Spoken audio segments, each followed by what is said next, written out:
రక్షణ పొందిన, యేసును అంగీకరించిన, బాప్తిజం పొందిన ప్రతి ఒక్కరు మనము కూడా అబ్రహాము సంతానం అంట.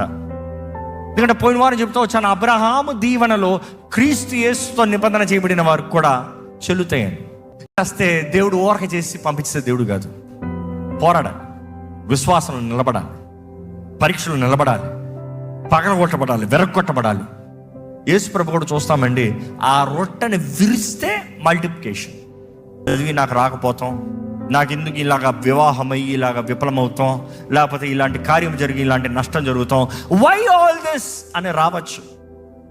అగ్నిలో పెట్టినప్పుడు కాలిపోతాం మనుషుడు. ఏంట్రా బ్రతుకు అర్థం కావట్లేదు అన్న పరిస్థితుల్లోకి వెళ్తాం. కానీ వాటిలో నుండి మేలైన బంగారంగా దేవుడు తీసుకొస్తాడంట, రిఫైన్డ్ గోల్డ్. ఇది my beloved, I'm fine. Can you say that? That is faith. యోబుడు సజీవుడు, నేను నా కన్నులారా ఆయనను చూస్తాను. It is not an easy thing. ఈరోజు మన డైలాగ్స్లో చెప్పేస్తాం, కరెక్ట్ నీ పోరాటంలో చెప్పు. చచ్చిపో అన్న మాట వినబడుతుంది అప్పుడు చెప్పు. ఇంకా గివ్ అప్ అన్న మాట వినబడుతుంది అప్పుడు చెప్పు. యథార్థంగా ఉన్నావో చూసుకోండి. నీవు దేవుని వాక్యం తగినట్టుగా బ్రతుకుతున్నారో పరీక్షించుకోండి.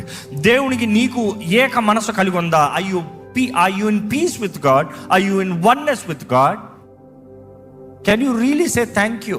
దేవా, నా జీవితంలో నువ్వు ఇచ్చిన ప్రతి దానికి వందనాలు, నా జీవితంలో నువ్వు చేసిన ప్రతి కార్యానికి వందనాలు. ఆ స్థుతులు కుష్ఠరోగంట తిరిగి వచ్చి బిగ్గరగా కేకలు వేస్తూ, బిగ్గరగా దేవుని స్తుతిస్తూ, ఆయన మహిమపరుస్తూ, ఆయన ముందు సాగిలపడి ఆయన ఆరాధించాడంట. ఈరోజు నీ జీవితంలో ఏదో పోరాటం ఉందేమో, ఏదో కలవరం ఉందేమో, ఏదో అవసరత ఉందేమో, ఏదో నష్టం జరిగిందేమో. యోబు తన కలిగినంతా పోగొట్టుకున్న తర్వాత కూడా దేవుని ముందు వెళ్ళి సాగిలపడి దేవుని ఆరాధిస్తున్నాడు. యెహోవా ఇచ్చాను, యెహోవా తీసుకున్నాను, దేవుని మహిమపరుస్తున్నాడు.